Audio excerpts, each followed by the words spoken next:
Un frère ou une sœur. Seigneur Dieu et Père, nous te demandons une main toute particulière sur notre frère Mathurin, afin que ce soit l'Esprit Saint qui puisse parler au travers de sa bouche, que ce soit vraiment ta parole qui trône dans son âme, dans son cœur, afin que nos âmes et nos cœurs soient sur le même diapason que celui de ton Père, ô Seigneur Jésus. Alors, ô Père éternel, mets ta main toute puissante, bénissante sur nous, et que nos cœurs résonnent et soient enivrés de ta parole, Seigneur. Au nom de ton Fils que nous prions. Amen. Amen. Amen.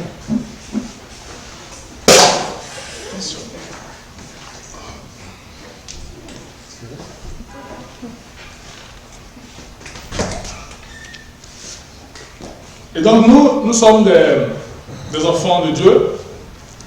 Dans la Bible, le Seigneur nous dit que nous sommes ses enfants. Et Dieu est notre Père. Entre un enfant et son père, ou un enfant et ses parents, il y a quelque chose de très important qui existe et qui permet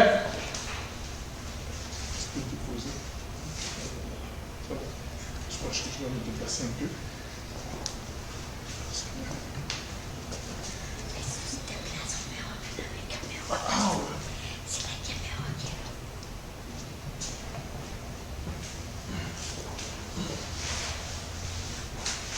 Ok, désolé pour ce petit incident. Et donc, je disais qu'entre un enfant et ses parents, il y a ce qu'on appelle la communication qui existe.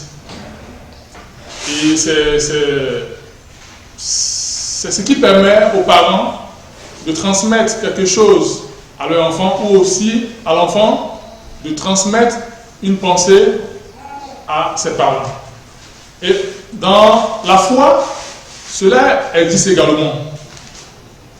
Et parce que nous, étant enfants de Dieu, pour pouvoir grandir avec Dieu, il faut communiquer avec Dieu.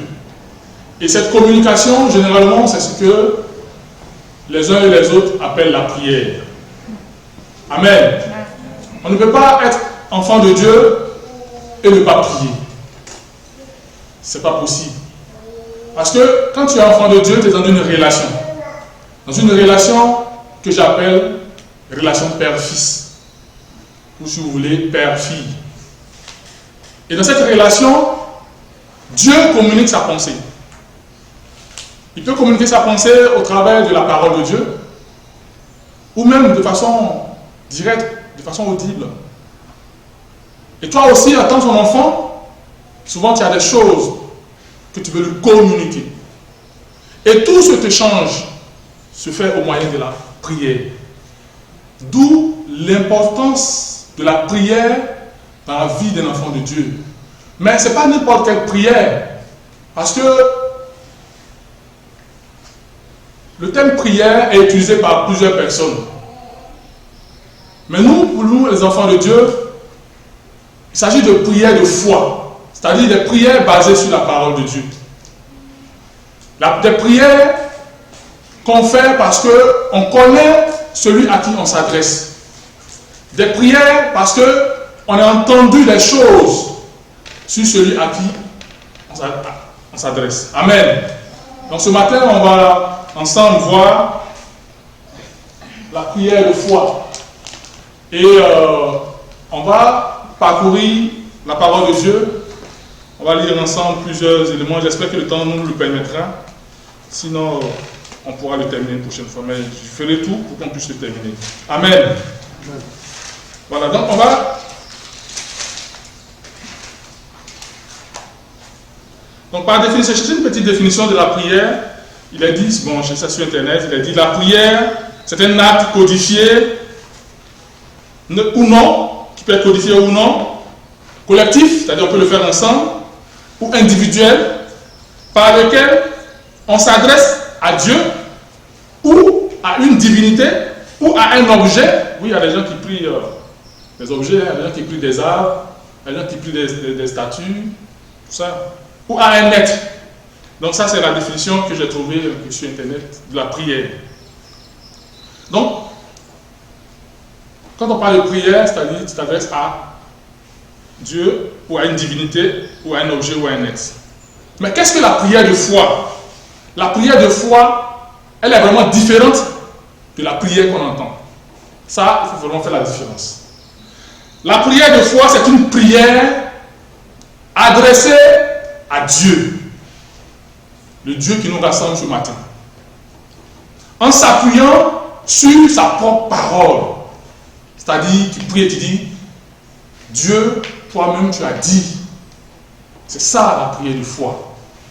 Tu utilises sa propre parole et tu pries par rapport à une circonstance. Lui aussi, il s'adresse à toi sur la base de sa parole. C'est ça la prière de foi. C'est-à-dire que vous communiquez sur la base de la parole. Amen. Mais qu'est-ce que la foi? Donc la prière de foi, c'est une prière adressée à Dieu, ou faite à Dieu en s'appuyant sur la parole de Dieu. Mais cette prière est faite pour proclamer, elle a un objectif. Elle est faite pour proclamer la gloire, la fidélité de l'Éternel. Amen. C'est-à-dire qu'on ne la fait pas pour notre propre gloire, mais on la fait parce qu'on veut que Dieu fasse quelque chose selon sa volonté pour sa gloire. Et donc, qu'est-ce que la foi? Si la prière de foi est adressée à Dieu, qu'est-ce que la foi? Selon Hébreux 11, verset 1, la foi est une ferme assurance des choses qu'on espère et une démonstration de celles qu'on ne voit pas. Amen. C'est la définition, c'est ce que la Bible nous dit dans Hébreux 11, verset 1. Donc, une ferme assurance des choses qu'on ne voit pas, qu'on espère, et une démonstration de celles qu'on ne voit pas. Cela veut tout simplement dire, avoir la foi, c'est le fait d'être sûr de l'accomplissement de ce qu'on espère, selon la volonté de Dieu. C'est-à-dire que je demande quelque chose à Dieu, mais je ne doute pas, parce que je sais qu'il va m'accorder ce que je lui demande. J'ai cette conviction qu'il va me répondre. Donc cette conviction-là nous pousse à adopter un comportement, je dirais, qui va vraiment, en quelque sorte, pousser Dieu lui-même à agir, à réaliser ce qu'on lui demande. Je prends un exemple d'un enfant. Cet enfant, peut-être, il aime beaucoup le soccer, et puis il était dans un besoin. Il n'avait pas de ballon, il aimait beaucoup le soccer. Et un matin, il se lève, il va voir son père qui allait au travail. Il dit, papa, j'ai besoin d'un ballon de soccer ce soir à ton retour du travail. Et l'enfant, il est sorti. Et le père aussi, il est allé à son travail. Et l'enfant, qu'est-ce que l'enfant va faire? Il va réunir tous ses amis, parce qu'il sait que son père revient autour de 5 heures du soir. Il va réunir tous ses amis dans l'après-midi. Ils vont commencer à préparer le terrain de soccer, placer les poteaux, tout ce qu'il faut, former les équipes. Et il attendait. Il attendait, et aux alentours de 5 heures, l'enfant, il reçoit son ballon, son père arrive, il prend son ballon et il va jouer au soccer avec ses amis. Pour moi, ça c'est la foi. Parce que l'enfant, il ne s'est pas vraiment intéressé. Il ne s'est pas vraiment intéressé. Il ne s'est pas posé des questions pour savoir, est-ce que mon père ne sera pas dans un embouteillage? Est-ce que mon père il va arriver avec mon ballon? Est-ce qu'il n'y aura pas vraiment la pluie qui va empêcher mon père d'arriver à l'heure? Lui, il ne s'est pas posé toutes ces questions. Il sait une chose, il a demandé un ballon de soccer à son père, et il sait qu'il aura son ballon de soccer, et son père a tout fait pour qu'il ait son ballon. C'est un peu cela, la vie que Dieu nous demande d'avoir avec lui. C'est-à-dire la relation que Dieu nous demande d'avoir avec lui. C'est vrai que ce n'est pas tout le temps qu'on aura, au moment opportun, qu'on aura, au moment qu'on veut, que nous on veut, ce qu'on demande à Dieu. Parce que Dieu aussi, sa volonté prime. Sa volonté, ce qu'il veut pour nous, c'est sa volonté qui est notre bonheur. C'est-à-dire que ce que Dieu veut pour nous, c'est qu'on puisse être heureux. Donc, souvent, Dieu peut retarder ce qu'on lui demande, juste parce qu'il sait que en ce moment-là, tu n'es pas encore prêt à avoir ce que tu demandes. Mais il peut juste faire retarder, mais il va te l'accorder, parce qu'il connaît ton besoin. Souvent même, Tu n'as même pas besoin d'exprimer. Mais Dieu, il est omniscient. Il regarde à ton cœur, à ton âme. Il regarde dans ton fort intérieur. Et il t'accorde des choses que tu n'as même pas ouvert la bouche pour demander. Parce qu'il est omniscient. Amen. C'est ça notre Dieu. Et donc, je vois que Dieu lui-même, il agit ainsi parce que il a dit dans sa parole qu'il est le Père, qu'il est notre Père. Lisons dans 2 Corinthiens, chapitre 6, verset 18. Quelqu'un peut lire, s'il vous plaît? 2 Corinthiens 6, verset 18. 2 Corinthiens 6, verset 18.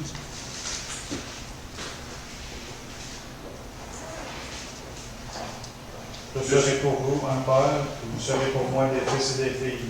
Amen. Seigneur puissant. Amen. Je serai pour vous un père et vous serez pour moi des fils et des filles. C'est clair. C'est clair. Ça veut dire que Dieu veut qu'on le considère non pas comme un Dieu lointain, un Dieu imaginaire, mais Dieu veut qu'on le considère comme un père. Parce qu'un père, ça se côtoie.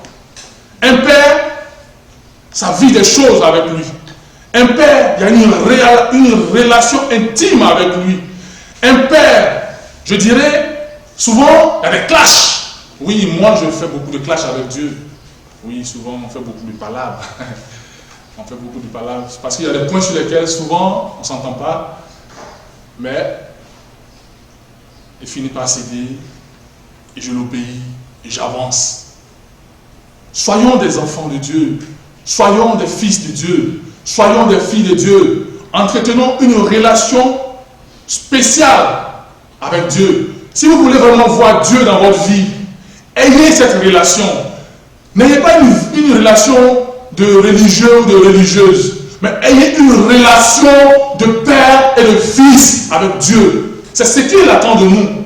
C'est ce qu'il attend de nous, une relation de père et de fils. Un père, ou du moins un fils, il n'a pas besoin de l'intervention de qui que ce soit pour s'adresser à son père. Un fils n'a pas besoin de ça. Un fils, quand il veut s'adresser à son père, quand il a besoin de quelque chose, il se lève et il va voir son père. Parce qu'il est légitime. Et nous qui nous donnons cette légitimité, c'est Jésus-Christ de Nazareth. Amen. Amen. Nous avons cette légitimité de nous approcher de Dieu par le nom de Jésus. Et c'est la grâce que nous avons. C'est la grâce que nous avons. Nous avons la possibilité d'entrer dans l'intimité de Dieu par le nom de Jésus, par notre foi en Christ. Que Dieu nous aide à comprendre ces choses. Chers frères et sœurs, dans Ésaïe 55, versets 10 à 11, Dieu dit, je peux le lire, comme la pluie et la neige descendent des cieux et n'y retournent pas sans avoir arrosé, fécondé la terre et fait germer les plantes sans avoir donné de la sémence au semeur et du pain à celui qui mange, ainsi en est-il de ma parole, c'est Dieu qui parle, qui sort de ma bouche, il ne retourne pas à moi sans effet, sans avoir exécuté ma volonté. On retient bien ma volonté. Ma volonté et accomplit mes desseins. Ça, c'est ce que Dieu dit. Vous voyez, c'est clair. C'est-à-dire que Dieu dit tout ce qu'il prononce, tout ce qu'il est dans sa parole. Ce n'est pas pour bluffer, ce n'est pas pour je dirais, décorer ou même quoi que ce soit. Ce n'est pas vraiment pour plaisanter. C'est quelque chose qui est vrai. Il dit que sa parole, elle est vraie. Sa parole fait vraiment des miracles. Fait effectivement, réalise vraiment, change les vies, change les cœurs. Sa parole est une réalité et elle s'accomplit toujours lorsqu'on croit en elle. Amen. Que le Seigneur vraiment nous aide à comprendre ces choses. Dans Nombre 23, verset 19 également, Dieu dit, n'est pas un homme pour mentir. Dieu n'est pas un homme pour mentir. Ce qu'il dit, ne le fera-t-il pas? Ce qu'il a déclaré, ne l'exécutera-t-il pas? Amen. Vous voyez, Dieu ce matin attire notre attention. Pourquoi on ne pense pas que c'est quelqu'un qui est vraiment loin de nous. Mais Dieu il est proche. Et la Bible même nous le dit clairement que Dieu habite en nous. Nous sommes son temple. Et c'est vraiment une grâce pour dire que Dieu, il n'est pas loin. Mais il n'est même pas, je ne dis même pas qu'il est proche, mais il est en nous. Il est en toi. Et donc, ce que tu ressens, il ressent la même chose. Ce que tu penses, il comprend. Ce que tu vis, il sait. Mais parfois, on doute. Et c'est pour cela que ce matin, il attire notre attention. Pour dire que ce que sa parole déclare, lui, Dieu, il le fait. Parce qu'il n'est pas un menteur. Donc, tous ces passages donnent le sens spirituel et pratique de la prière de foi. Comme je le disais, ce n'est pas n'importe quelle prière. Mais pour nous, c'est une prière de foi. C'est-à-dire une prière basée sur ce que Dieu lui-même dit. Basée sur sa parole. C'est-à-dire une prière dans laquelle on croit à son accomplissement. Selon la volonté de Dieu, une prière qu'on fait aussi avec autorité en Jésus-Christ. Une prière qu'on fait aussi avec conviction, avec confiance en l'Éternel. Une prière de proclamation de la parole de Dieu, de sa gloire et de sa fidélité. Amen. Tout enfant qui demande quelque chose à son père ou à ses parents ou à sa mère, l'enfant, il croit en cela. Et ce matin, Dieu voudrait qu'on soit ses enfants, qu'on soit ses fils et ses filles, qu'on ait ces mêmes attitudes des enfants. Et je voulais donner un exemple avec Moïse, qui un jour a fait une prière de foi et qui a amené Dieu à changer même de position. C'est-à-dire, Dieu avait pris une décision et la prière de Moïse va faire que Dieu va changer de position. Ça, c'est vraiment... Moïse a été vraiment un homme de foi. On va le voir. Le contexte était que Moïse, lorsque le Dieu a fait sortir le peuple de l'Égypte, un jour, Moïse, il est allé sur la montagne pour chercher la présence de Dieu, pour avoir les orientations, pour pouvoir conduire le peuple. Parce que l'objectif, c'était qu'il puisse conduire le peuple jusqu'à la terre promise. Et Moïse, il a passé vraiment du temps là-bas. Et à son retour, le peuple, voyant que Moïse avait vraiment mis du temps, qu'est-ce que le peuple va faire?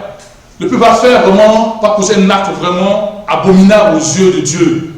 Le peuple va fabriquer un veau d'or et va se mettre à adorer ce veau d'or. Le peuple va se mettre à adorer ce veau d'or. Dieu était vraiment, je dirais, fâché, si je peux m'exprimer ainsi. Et Dieu avait résolu d'exterminer le peuple que lui-même l'a sauvé d'Égypte avec des signes miraculeux, que lui-même l'a fait traverser la mer. Dieu, ça veut dire que Dieu, il était vraiment dépassé par le comportement de ce peuple. Et qu'est-ce qui va se passer? On va le lire dans Exode 32, verset 1 à 14. Donc c'est 1 à 14, c'est un peu long. Mais on va lire la prière de Moïse de 11 à 14. Donc quelqu'un peut le lire, si vous permettez. 11 à 14, Exode chapitre 32, verset 11 à 14. On va voir la prière que Moïse a faite à Dieu. Une prière de foi. Moïse implora l'Éternel son Dieu et dit: Pourquoi, ô Éternel, ta colère s'enprendra-t-elle contre ton peuple, que tu as fait sortir du pays d'Égypte par une grande puissance et par une main forte? Pourquoi les Égyptiens diraient-ils: C'est pour leur malheur qu'il les a fait sortir. C'est pour les tuer dans les montagnes et pour les exterminer de dessus la terre. Reviens de l'ardeur de ta colère et repens-toi du mal que tu veux faire à ton peuple. Souviens-toi d'Abraham, d'Isaac et d'Israël, tes serviteurs auxquels tu as dit en jurant par toi-même, je multiplierai votre postérité comme les étoiles du ciel. Je donnerai à vos descendants tout ce pays dont j'ai parlé, et ils le posséderont à jamais. Et l'Éternel se repentit du mal qu'il avait déclaré vouloir faire à son peuple. Amen. Et l'Éternel se repentit du mal qu'il avait déclaré vouloir faire à son peuple. Quelle foi! Moïse a demandé à Dieu de se repentir. Vous voyez, parfois, il nous faut adopter ce genre d'attitude. C'est ce que je disais. Moïse n'a pas fait n'importe quelle prière, mais il a fait une prière de foi. C'est-à-dire, quand vous regardez bien, il dit que toi-même Dieu, tu as dit que tu béniras ce peuple et tu l'as promis à leur père, à Abraham, à Jacob. Tu as promis à leur père. Donc Seigneur, tu ne peux pas les exterminer. Parce que si tu les extermines, c'est comme la promesse que tu as faite ne tiendra plus. Vous voyez, il a pris Dieu à ses propres mots. Et c'est ça la prière de foi. Nous devons être des enfants de Dieu qui prient par la foi, qui prient sur la base de la parole de Dieu. Prier, ce n'est pas multiplier ou du moins faire succéder des mots. Ce n'est pas forcément ça. Mais prier, c'est parler avec son cœur, comme on parle à son père, comme on parle à sa mère. C'est ça la prière. Et Moïse, il a vraiment compris cela. Il a fait une prière de foi. Vous voyez, Dieu a changé. Juste avec sa prière de foi, Dieu a changé. Que le Seigneur nous aide à adopter ce genre, à avoir ce genre de pensée, à être des hommes de prière, de foi. Que Dieu nous aide, comme je le disais, à être des hommes de prière, de foi, comme Moïse. Surtout pour nos pays. Je dirais d'abord pour nos familles. Parfois, on laisse faire les choses dans nos familles. Tu sais toi-même ce qui se passe dans ta famille. Tu sais que parfois, Dieu, tu as à cœur d'apporter peut-être ta famille devant le Seigneur. Mais tu te dis non, ça ne vaut pas la peine. Peut-être tu veux prier, tu te mets à cœur de prier pour tes frères, tes soeurs, tes parents, je ne sais pas. Mais tu dis non. De toute façon, ils ne changeront pas.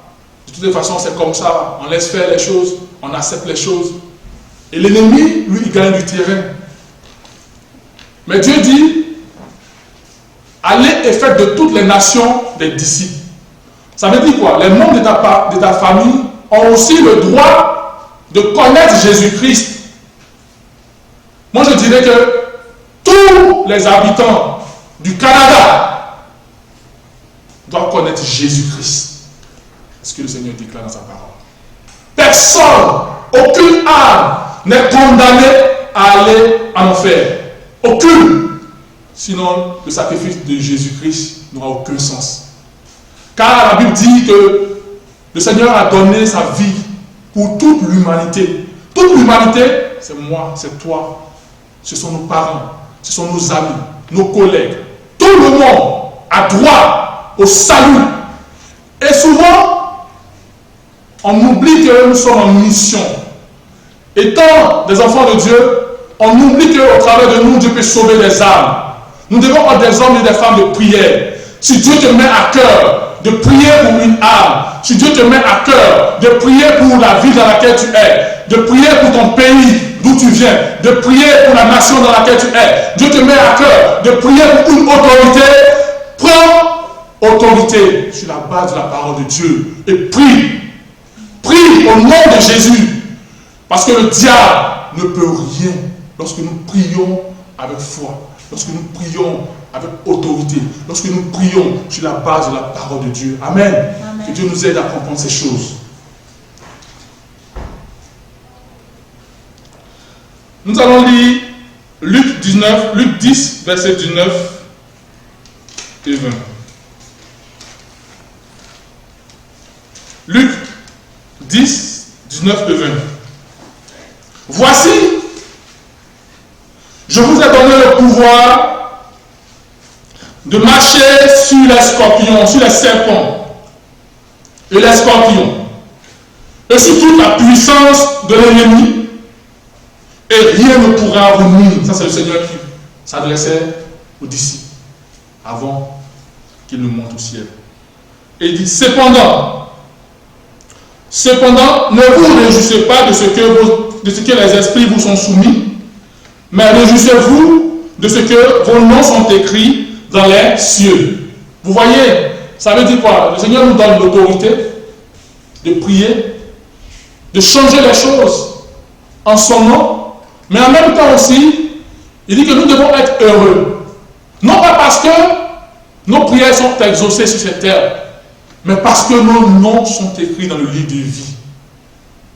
Il faudrait que nous soyons cette nouvelle mentalité.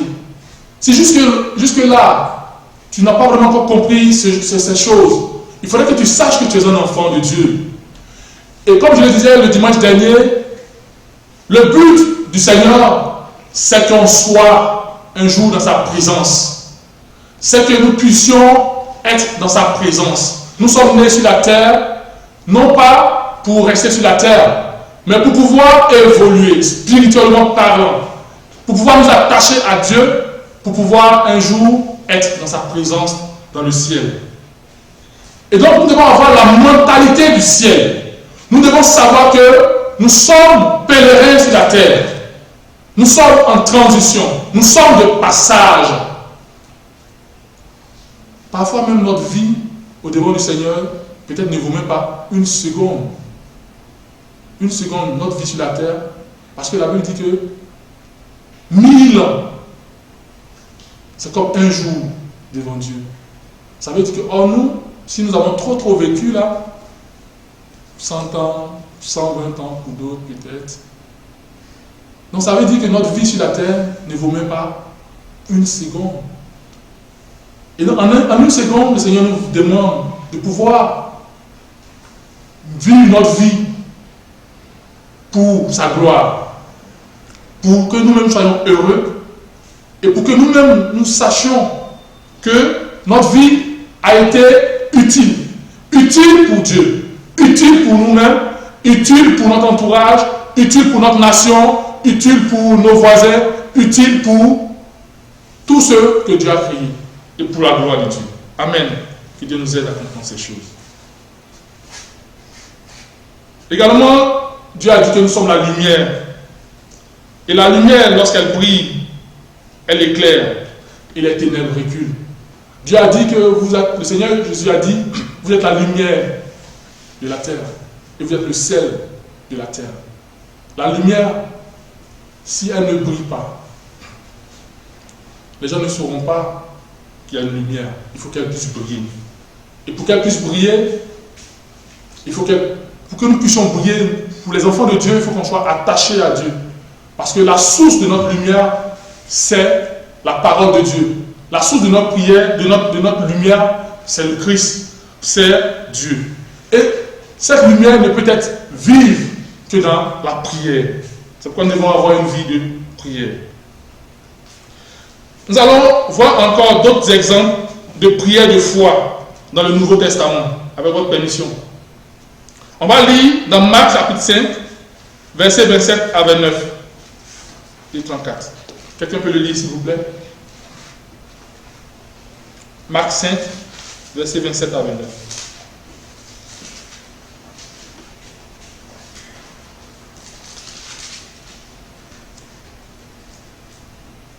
Or, il y avait une femme atteinte d'une perte de sang depuis 12 ans.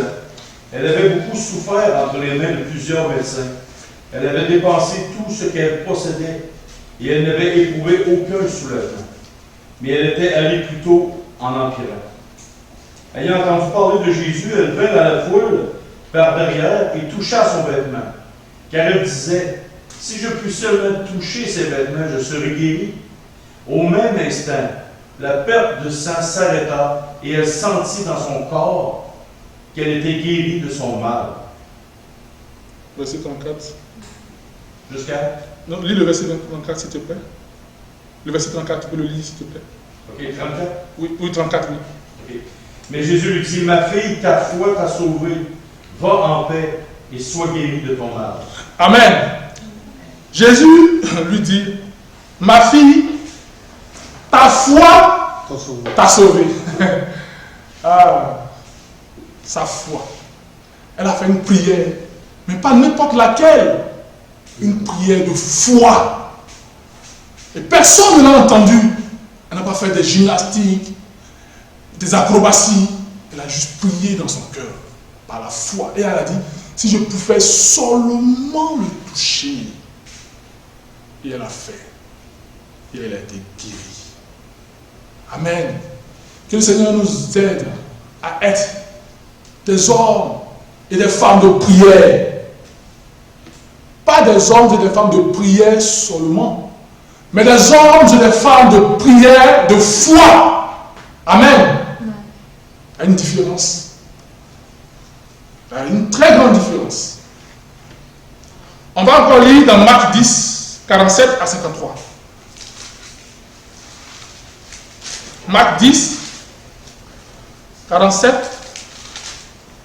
à 53. Apprenant que c'était Jésus de Nazareth, il se mit à crier, Fils de David, Jésus, aie pitié de moi. Beaucoup le rebrouaient avant de lire dans la version orientale. Oui, vas-y, lis, après je vais. Beaucoup le rebrouaient pour qu'il se taise. Mais lui criait de plus belle, Fils de David, aie pitié de moi. Jésus s'arrêta et dit, appelez-le. On appelle l'aveugle, on lui dit, confiance, lève-toi, il t'appelle. Rejetant son manteau, il se leva d'un bond et il vint vers Jésus. S'adressant à lui, Jésus dit, que veux-tu que je fasse pour toi? L'aveugle lui répondit, Rabouni, que je retrouve la vie. Amen. Jésus dit, va, ta foi t'a sauvé. Aussitôt, il retrouva la vie et il suivait Jésus sur le chemin. Amen. Amen. Vous voyez encore là, encore Jésus dit, va, ta foi t'a sauvé. Et donc là, c'était Bartimée. Bartimée, il a juste entendu que Jésus était de passage. Et ce qu'il va faire, moi, ce sont les mots qu'il a utilisés. Il dit, fils de David. Fils de David, aie pitié de moi. Mais c'est qui David? On sait qui est David en Israël. David, c'est le roi d'Israël. Je dirais le plus aimé, si je peux m'exprimer ainsi. Le plus aimé, le plus respecté. Pas de ne pas être le premier roi, après ça il a eu David. Mais David a été le roi le plus aimé. Parce qu'il était humble. Lorsqu'il péchait, il revenait à Dieu. Et David a remporté tellement de victoires pour Israël que Israël ne pourra jamais oublier David. Et donc, lorsqu'il dit fils de David, c'est en même temps pour dire qu'il reconnaît Jésus comme roi. Parce que le fils de Jésus est de. C'est comme il reconnaît la royauté de Jésus. Voilà. La royauté de Jésus. C'est-à-dire que Jésus, là, ce qu'il veut faire, si Jésus veut le faire, il va le faire. C'est ce que ça veut dire. Parce qu'un roi, quand tu es roi, tu as le pouvoir. C'est ce que ça veut dire. Tu as le pouvoir. Tout ce que tu veux, tu peux le faire. Et là, cette parole, le seul fait qu'il ait reconnu Jésus comme son roi, le seul fait qu'il ait accepté Jésus comme son roi, ça va pousser le Seigneur. Ça va pousser le Seigneur. Vous voyez, il y avait une grande foule. il criait, la foule n'entendait pas certainement. La foule pensait que c'était juste de la plaisanterie. Mais le Seigneur, lui, il est omniscient. Lui, il sait. Il sait qu'il y a quelqu'un qui le reconnaît comme son roi. Il y a quelqu'un qui l'a accepté comme son Seigneur. Et cette personne-là, le Seigneur n'a pas pu aller plus loin sans l'avoir guéri, sans l'avoir sauvé, sans l'avoir touché. Et ça, à la fin, comme vous pouvez le voir, le Seigneur dit encore, ta foi t'a guéri, ta foi t'a sauvé. Donc, la prière que le Seigneur nous demande de faire, ce sont des prières basées sur la parole de Dieu, des prières de foi, des prières, je dirais, qui vont amener Dieu à changer les choses en notre faveur. Que le Seigneur nous aide à comprendre ces choses. Mais, vous voyez, ce n'est pas vraiment facile de prier un Dieu qu'on ne connaît pas. De prier un Dieu avec qui on n'a pas vraiment vécu des choses, ou bien un Dieu qu'on ne connaît pas sa parole. On dit la prière de foi, il faut connaître la parole de Dieu. Il faut savoir qui est Dieu pour pouvoir vraiment commencer à rentrer dans cette dimension de prière de foi. Et c'est pour cela qu'il est important de lire la parole de Dieu. C'est en lisant la parole de Dieu que vous allez vraiment connaître Dieu, que vous allez savoir ce qu'il a fait, ce qu'il est, ce qu'il peut, ce qu'il veut, ce qu'il est en réalité. Et qui est ce Dieu à qui nous devons adresser une prière de foi? C'est qui ce Dieu? On va essayer de voir ensemble. Moi, je dirais que c'est le Dieu capable de changer toutes les circonstances comme il veut. Nous l'avons vu tout à l'heure avec Moïse. Il est capable de rabaisser, comme il est capable aussi de relever selon sa volonté. Amen. On va voir ensemble. On va voir ensemble.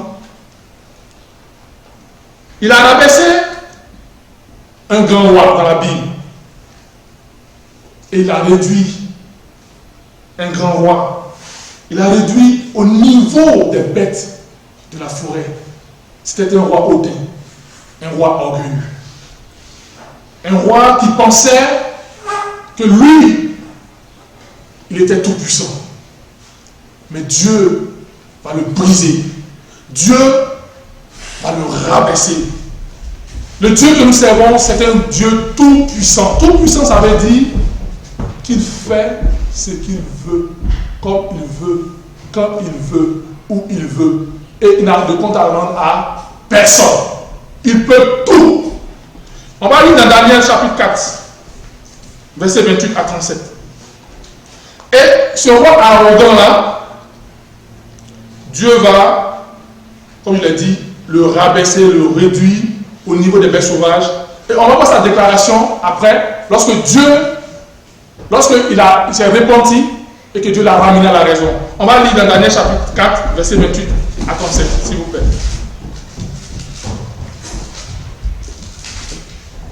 Daniel chapitre 4, je lis, verset 28 à 37. Toutes ces choses, bon c'est un peu long, ok, toutes ces choses se sont accomplies sur le roi Nebuchadnezzar, bien sûr c'est de lui qu'il s'agit. Au bout de 12 mois, comme il se promenait dans le palais royal à Babylone, le roi prit la parole et dit: N'est-ce pas ici Babylone, la grande que j'ai bâtie comme résidence royale? Vous voyez, par la puissance de ma force et pour la gloire de ma magnificence. Vous voyez, Nebuchadnezzar dans le temps, si je peux faire une comparaison, c'était un peu comme le président des États-Unis. Babylone était la plus grande puissance mondiale dans le temps. Et Nebuchadnezzar était le roi. C'est comme s'il était, si je peux le comparer, peut-être un peu comme le président des États-Unis. Voilà. Je crois le maître du monde. Voilà. C'est ça. C'est ça Nebuchadnezzar. Et il dit que tout ce qu'il a, il a fait de lui-même par sa force, pour sa magnificence. Et on va voir la suite. La parole était encore dans sa bouche, c'est-à-dire qu'il était encore en train de parler, la parole était encore dans sa bouche, dans la bouche du roi, qu'une voix descendit du ciel, apprends, roi Nebuchadnezzar, qu'on va t'enlever le royaume. Il me reste 5 minutes. D'accord, je vais aller vite. Et voici ce qui va se passer. On te chassera du milieu des hommes, tu auras la demeure avec les bêtes des champs.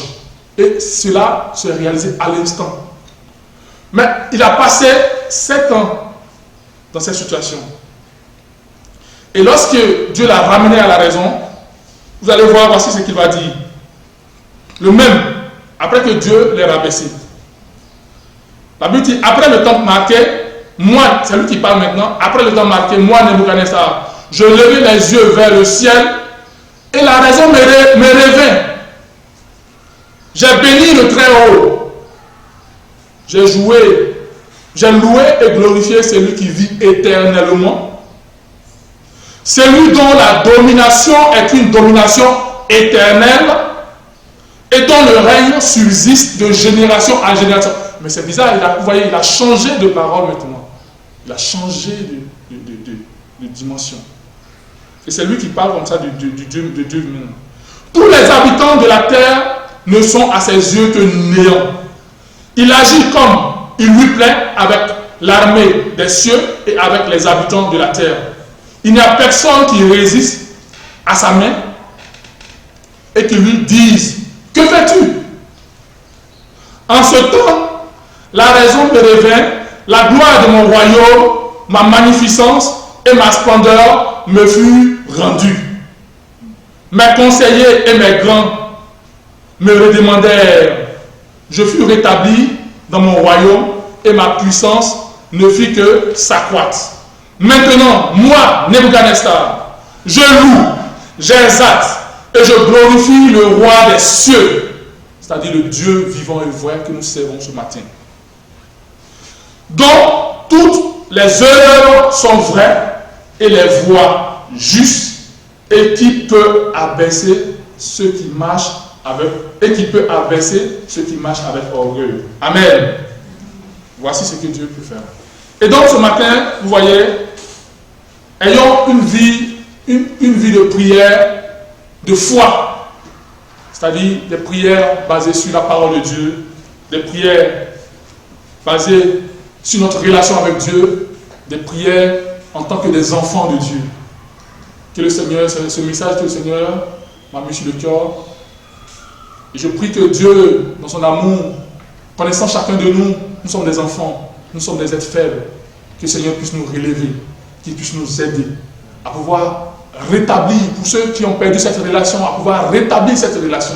Pour ceux qui ne l'ont pas, que le Seigneur nous donne tous la force à pouvoir être des fils, à avoir une relation personnelle avec lui, afin de pouvoir grandir et vraiment découvrir ses merveilles dans nos vies et être la lumière de ce monde. Que le Seigneur bénisse sa parole.